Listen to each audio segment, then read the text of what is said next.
Hello and welcome to The Big Picture. The documentary on the horrible rape incident on December 2012, made by a British documentary maker, Leslie Udwin, has kicked up a huge storm in the country.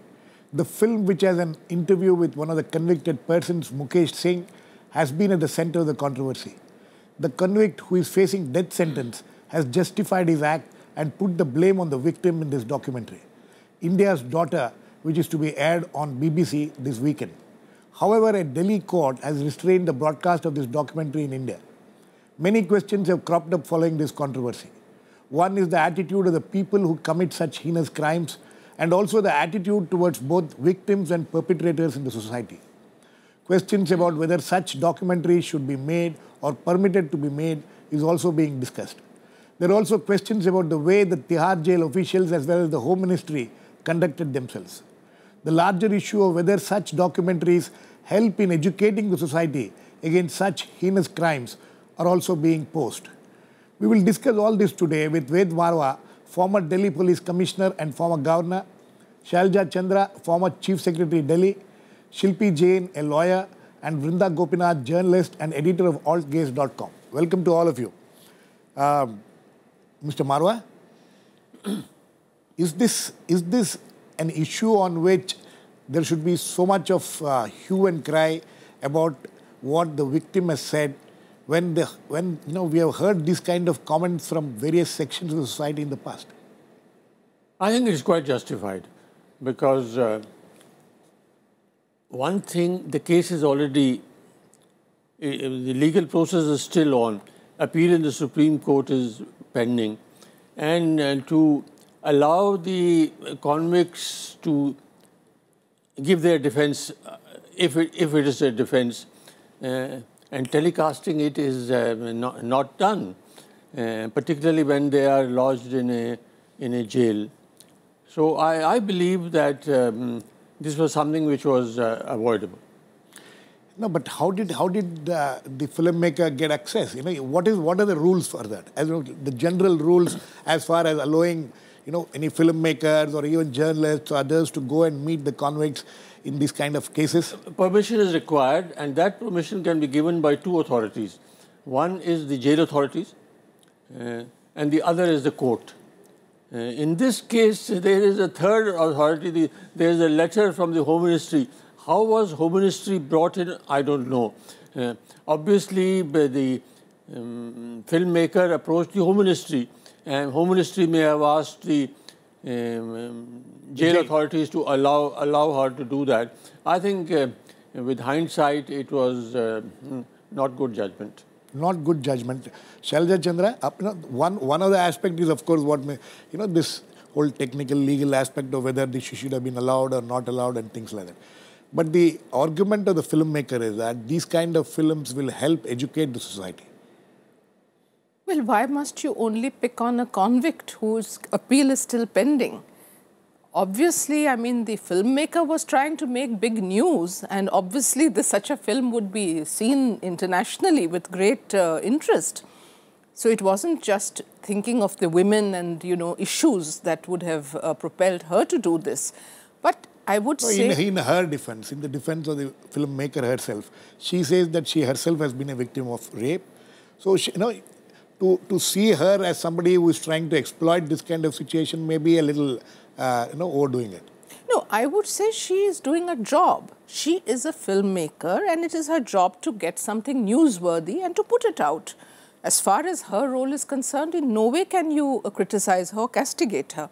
But I would say that to say that she needed to do this particular interview, it was for her, obviously, to prove her credentials. And her credentials were proven before the authorities which matter. But I'm very surprised, as Mr. Marwah said, either the Prisons Department or the Home Department of Delhi government or the Home Ministry, there is a very strict channel. And the sensitivity of this case is apparent even to a child. So, to give permission to do what? If you want to bring to the forefront what happens in the mindset of a criminal, what happens in the mindset of a gang rapist, what happens when men in a pack, get after a woman. If you want to do a sociological study... Or a psychological study. Or a psychological study, I mean, to pick up a case when a man is on death row and is also, I mean, his appeal is pending before the apex court, I think it showed a lot of gumption that she actually made such a request and foolhardiness in allowing this request. Shilpi? Shilpi, the question is, of course, about the granting of the interview and things like that. But, looking at it from the victim, from the perpetrator's point of view, the convict's point of view, does he have a right to make this kind of, give this kind of interviews? There's no legal bar, but I don't understand the justification of making this film. They are giving a platform to the accused to give their side of the story, whereby they are justifying the heinous act they have done. There can be no justification for a crime like rape. It's not allowed by the courts. It's not allowed under the law. Even his confession is not admissible. And as far as justification is concerned, they are trying to show that, the rapists in India are particularly pervert. I think world over, rapists are desperados. They have psychological problems. USA has the highest rape rate.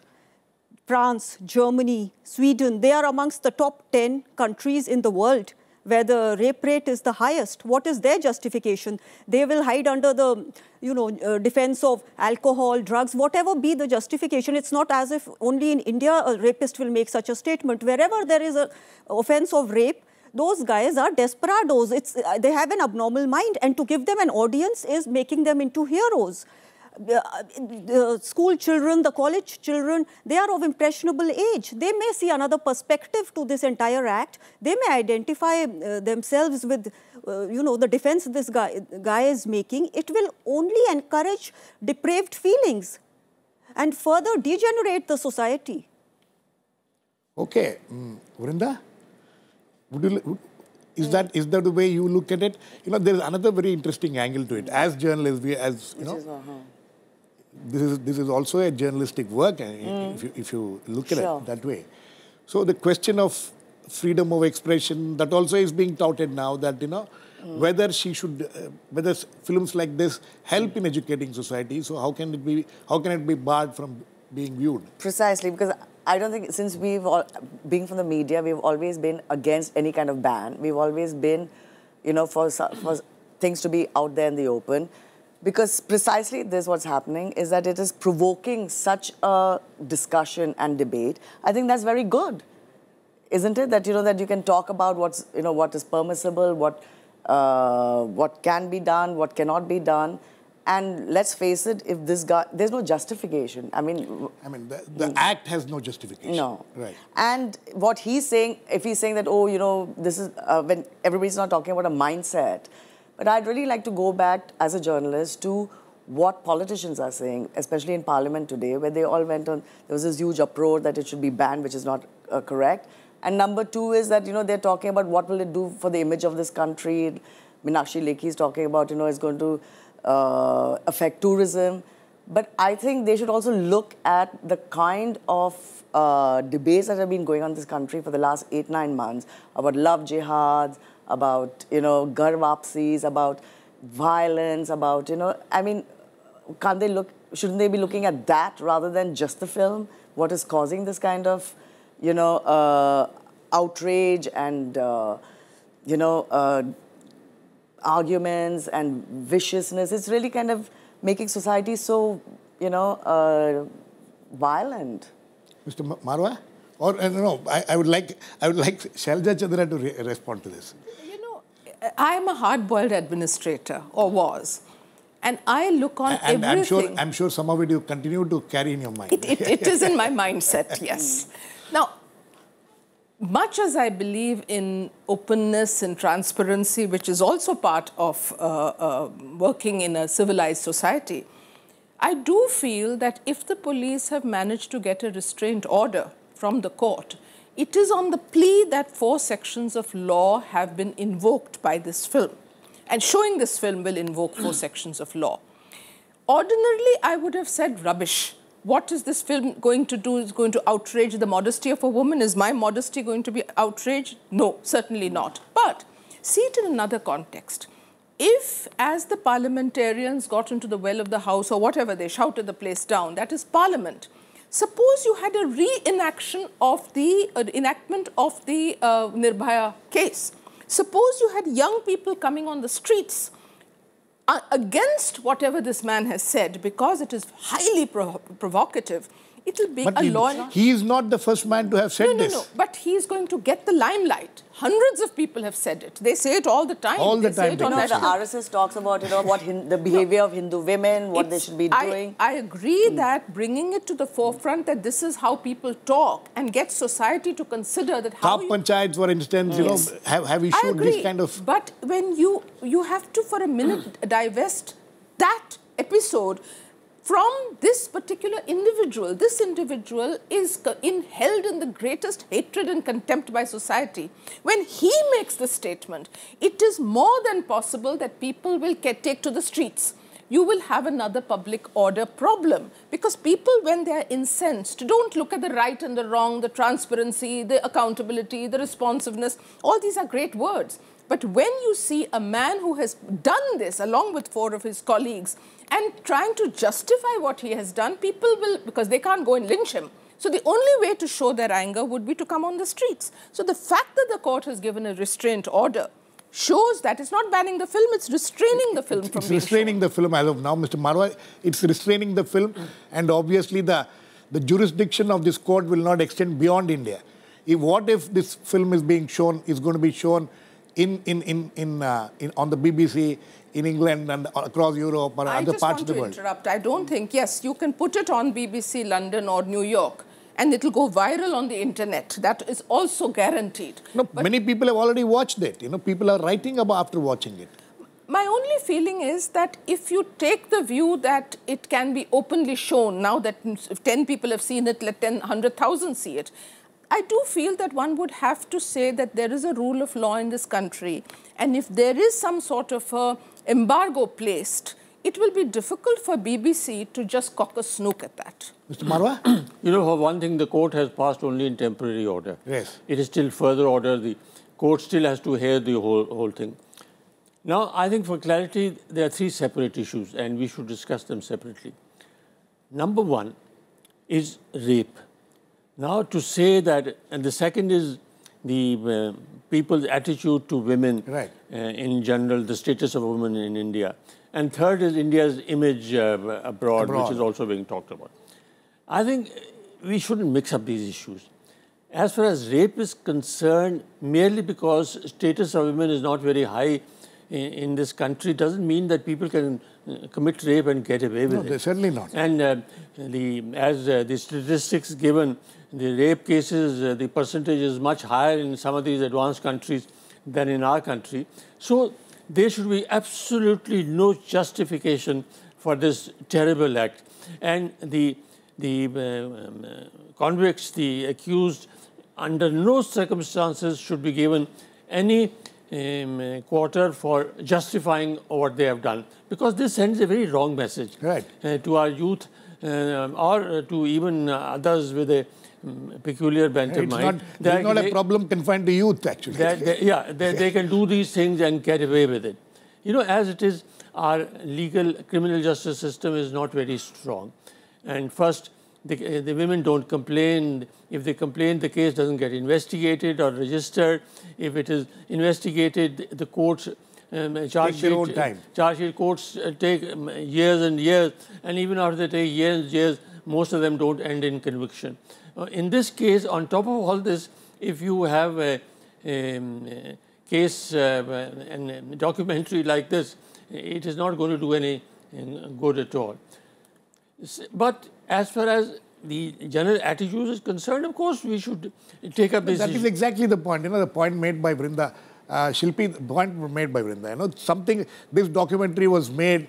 It has now become a huge controversy, but it has created some kind of it has created a forum for discussing these things over and over again. Attitudes of the people. Ultimately, it is the attitude of the people of this country also, which is what needs to be discussed. And so this has provided the spark for it.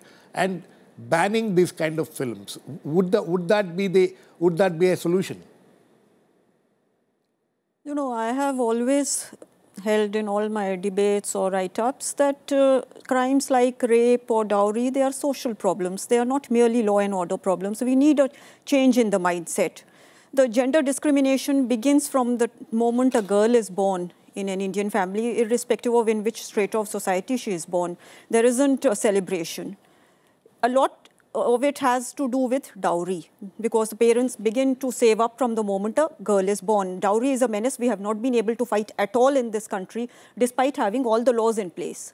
And the reason for that is because of bad implementation. Whether it's rape law or dowry law, the fact is the implementation of the law is left to the lower rung officials of the police, who lay the foundation of a criminal case. And invariably, it is shoddy investigation, tainted investigation. So police reform is the only answer if you want an overall change and you want law to become a deterrent. The appointments of the junior police officials, the only qualification required is a 10th pass.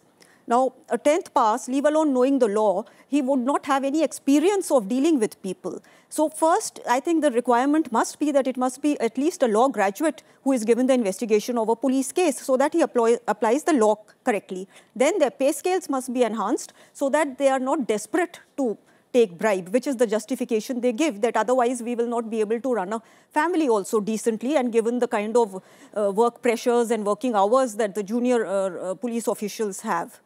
Now, having said that, I think all this justification and defense which these accused come up with, or the men in society, it is also to a great extent to throw the burden on the women, because it makes them feel comfortable. It reduces their own guilt. They know it's wrong to look at women like that, but the moment they throw the burden on women, they are trying to reduce their own guilt within themselves and justify by saying either that she was not appropriately dressed, and this is a mindset which is world over. There have been judgments abroad where the judges have asked the victim to come dressed to the court the way she was at the time, and then according to that determined. These are from European countries where the judgments are. So we can't say these mindsets are only peculiar to India, which is what this BBC is trying to show.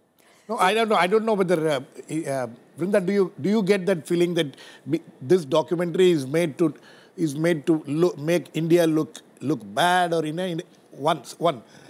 Second thing, what Shilpi was talking about, males try to, but here apparently in this documentary there's an interview of the wife of this convicted person, and the wife says that her husband is innocent, which is okay, which maybe every wife will say that. Every other wife will say that. But she is saying that, she's blaming the society, she's blaming the people for convicting him and allowing her to become, a woman without a man in her life. Here is a woman, women are also talking. No, I think there are two things here, being from the media again, that the documentary being, whether it's, anti-India or whatever, I think there's talking about mindsets, they also come with a mindset about the way they look at India. Okay, so I think that's been thrashed about quite a bit. But the other thing is that when you talk about, sexual violence, I mean, I think people always forget that in the end it is violence. It has nothing to do about desire or provocation or, any of that. The other thing is that look at the way he was, one thing that came up is that look at the way he was talking after 3 years or 4 years. No remorse. No, it's not the question of remorse. It's because the judicial system has allowed him to continue as if nothing has happened. So he's not walking around as if, it's back to normal. So that's why he's been so easy about talking the way he did. Because if he had any kind of terror of the law, he wouldn't be saying what he did. Mr. Marwah? No, I agree. No, because, I was quite amazed looking at his photographs coming from the jail. He's very well dressed. I don't think he has ever dressed like that before he got arrested. But, he looks very comfortable. He looks very... And how do you explain this? Well, our legal system, our whole criminal justice system, has been pointed out, needs basic reforms. It is heavily weighed in favor of an accused. I'm not saying that the accused shouldn't have any rights, but here they are convict, even they can have rights. Sir, suddenly one thing is crossing my mind. When we are saying that, whether they should have rights or no rights and things like that. Now, this was one of the most heinous cases which we have heard of. So, you know, there is a lot of outrage about a man like that being allowed to, get a platform to express his opinion. But we have seen in the past people getting, for instance, Charles Shobraj, when he was inside the jail, there were a lot of interviews done with him, books were written about it and things like that. So how do we differentiate between one convict and the other convict, whether they should be allowed, this kind of interview should be allowed with them? No, they should use their discretion because as permission is necessary, they should not have allowed him because, as I said, the judicial... No, but Shilpi also was saying that there is no law about this. Is there any rules? At least there are rules. Jail manual should have some rules about, who should be allowed to interview whom and things like that? No, but these senior people are expected to exercise their discretion in the right manner. Otherwise, they don't deserve to be where they are. Yeah. And in this particular case, they should have known what will be the consequences. Apparently, the filmmaker says that she has followed all the procedures which was there. 16 hours of raw footage was there. She handed it over to the Tihar jail officials. They said that it's too long. We can't see. Please give us an edited version. She gave an edited version, and they saw it and they cleared it. This is her version. We don't know whether she gave the 16 hours raw tape to them or not. We have to find that out. So far, we haven't heard any comment on that. This attitude of the West, particularly BBC and also in the US, where they think this white man's burden is still there. They are superior to us. Whether they are human rights questions, look at the way human rights are violated in the US itself. They have done all sorts of things. In the Western, many other countries, in these days, anti-Islamic things which is happening. No, they are all justified. Anything happens here, this sort of documentary will be played abroad in a big way. And to make the point that the so-called third world countries, developing countries, they are substandard. And we need to do something. We need to educate them. Educate them. Shailaja, Chandra, my question is this. Let us assume for a minute that this documentary was not made by an English woman or a foreigner, but it was made by an Indian. Would it have been more acceptable? Perhaps it wouldn't have got this kind of notoriety, because it is made by a foreigner. I do feel that there is exactly what Mr. Marwah was saying, what Vrinda was saying. These elements are there. We do feel upset that we are always targeted as the rape capital, the rape country. Frankly, which other country in the world has achieved what happened after Nirbhaya?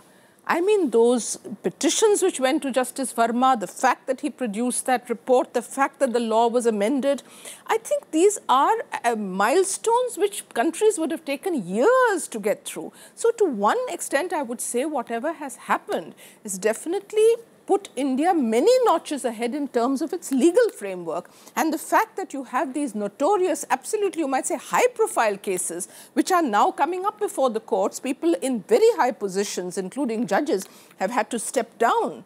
People from the world of media who were completely, I would say, holy cows, and the world of environment and all, they've had to step down. Now, that is because the perception has grown, and I would say the fact that this is now becoming a hot potato, it never was, so you can't get absolutely. away. The number of complaints has gone up. Has gone up, but it's a good sign. It's a good sign, want to only make one point over here. Nirbhaya, or whatever her name was, she represented a kind of a professional girl who was out with her boyfriend, and she was easy target. This guy says it also in his interview. She was target because she looked like the emancipated woman. She was not the stay-at-home type. So something inside made those people feel that, look, she has to be taught a lesson. And had she just... I don't know. This whole emancipated woman thing, because, very ordinary women also keep getting raped. They are not emancipated women. I agree. But in all kind of villages and in slums. In families. It's always by the perpetrators are not most like that's a completely another issue. But, Vrinda, my question to you again, what I asked them. If this film was made by an Indian, would it have, had the same kind of play and same kind of outrage? Well, I think first, I don't think any Indian would have got this kind of permission to go to Tihar jail and spend hours and days and talking to people. Number two, 3 days. She spent 3 days. And the other thing being that I think it's always important when, when movies like this come out, irrespective of who makes it, who doesn't make it. I think it's important for the world to know what's going on, and that's always a good sign, irrespective of, Shilpi, do you agree with Vrinda that if it may not have been made by an Indian, they may not have got permissions at all to be made by an Indian? One second thing is the debate which this has sparked off is something which should be welcomed, right? I agree with Vrinda that yes, if it wasn't for BBC, then there would have been many hurdles, and also the kind of reaction we are getting to the film and how it's sensationalized all over the country is because the documentary is made by somebody like BBC. As far as the debate is concerned... She has sold it to the BBC. BBC did not make it actually. So the fact that BBC will be airing it, that itself has made it so sensational and controversial. As far as the debate is concerned, now freedom of speech, we are, India says that our laws are very liberal as far as freedom of speech is concerned. And even in cases of obscenity, if some photographs in debonair also, the courts have held that yes, freedom of expression is the strongest pillar of democracy. So it's not that we have narrow views on freedom of speech. We are one of the most liberal countries as far as freedom of speech is concerned all over the world. But it is subject to reasonable restrictions, and I think in this case the considerations would be which are stipulated within the Article 19 itself. The freedom of speech, it is subject to restrictions like moral grounds, restrictions like interest of the country, sovereignty of the country. So all these have to be taken in view. There's no clear hard and fast rule with regard to this. There are grey areas, but there is a law which deals with freedom of speech and reasonable restrictions. I think this was a case which clearly comes within the reasonable restrictions, that there is a need to ban it, at least, not sensationalize it the way it has become for the reasons which we have already discussed. So it's a very appropriate move. Okay. Very quick last... Yes. Is that, I think when you'd ask what could be objectionable about this documentaries, perhaps, like the title, a lot of people have been saying that, they should India's daughter. This daughter, wife, sister. Why can't it be India's, why can't we use words like somebody's girlfriend, somebody's wife, or somebody's partner, whatever. So that's one thing. And the other thing being that, this freedom of speech thing, there's never it's an endless debate. It's actually an endless debate because, and I think it's one of the concerns... Let's be offensive. If we have to be offensive, be offensive. Sir, well, very quickly, both of you. One of the concerns expressed is that, okay, this film, the platform being given to a convict and somebody who has, been perpetrated such heinous crime. But what happens when this kind of, thing is carried on, this kind of an example is given to when other films, because we have seen a lot of good documentaries which has come out in India, which has created problems in this country, and they have been banned. I think this freedom of speech is a bit of a red herring, because freedom of speech has obvious legal constraints, and eminent lawyers have said that this particular documentary attracts criminal law, yes, and they should be prosecuted. And eminent lawyers. It is not that the police officers are only. Police has filed a case in the court and registered an FIR. I think the freedom of press, of course, we are it's something which should be observed and encouraged everywhere. But that is not the case. That is not the point here. Here, whether any criminal act has been done, then criminal action should be taken. Very quick last words, Shailaja. I don't think that they would be able to really be able to take this criminalization too far. The sections have been put, the restraint order has come. When you really do hair splitting, it will be probably difficult to sustain it on a long-term basis. On the width of the cases, not just this case. On this case, it may pass. But I do feel that the way we are going, I am in a way, in my heart of hearts, glad that this debate has come to the forefront. I think on that note, we need to end. This debate has come to the forefront. It is, apart from the legalities involved, there is a larger issue of society, how the attitude of society towards this. Maybe that convict has opened the mind for a fresh debate on this issue.